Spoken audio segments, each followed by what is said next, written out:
In the bustling city of Remington, beneath the streets where humans seldom dared to look, there lived a community of rats. Among them was a young rat named Rufus. Rufus was unlike any other rat in the city.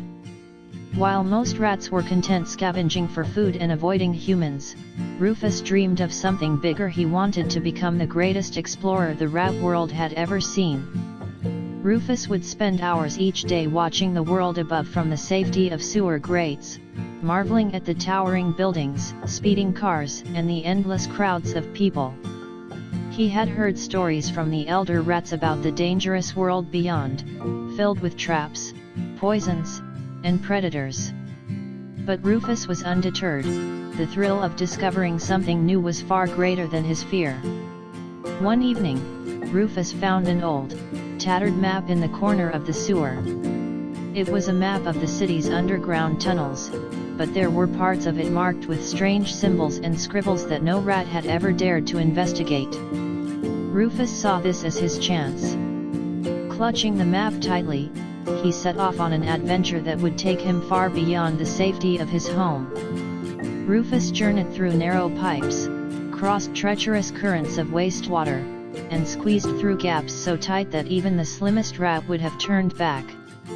He encountered creatures he had never seen before: giant spiders with gleaming eyes, old mechanical traps long forgotten by humans, and mysterious glowing fungi that lit his way through the darkest tunnels. One day, Rufus stumbled upon a hidden chamber. It was unlike anything he had ever seen: walls covered with strange, ancient drawings of rats wearing crowns, standing proudly on mountains of cheese, and leading armies of animals.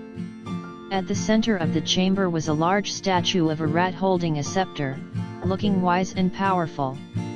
Rufus realized that this was no ordinary place.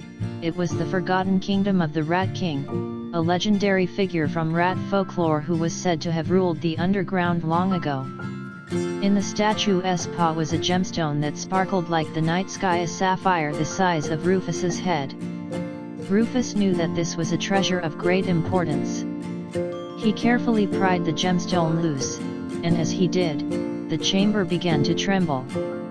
The ground shook, and dust fell from the ceiling. Rufus quickly grabbed the sapphire and sprinted back into the tunnels as the chamber collapsed behind him. When Rufus returned home, he was hailed as a hero. The rats of Remington had never seen anything like the sapphire, and the elders believed it was a sign that the time of the Rat King's return was near. Rufus, however, knew that the sapphire was not just a treasure but a symbol of the courage to dream and explore. Inspired by Rufus's bravery, the rats began to change. No longer did they cower in the shadows. Instead, they explored new parts of the city, found new sources of food, and even began to work together with other animals in ways never seen before. Rufus had sparked a new era of discovery and cooperation among the rats of Remington. Years later, Rufus's statue was placed in the very spot where he found the sapphire, and his story became legend. Young rats would gather around it, listening wide-eyed to tales of the rat who dreamed big and changed the course of history for all ratkind. Rufus never stopped exploring. Even in his old age, he could be seen climbing pipes and sneaking into new corners of the city, always searching for the next great adventure. And so, the legacy of Rufus, the rat who dared to dream, lived on. He proved that no matter how small you are, or how dangerous the world might seem, there is always room for those who are brave enough to seek the unknown.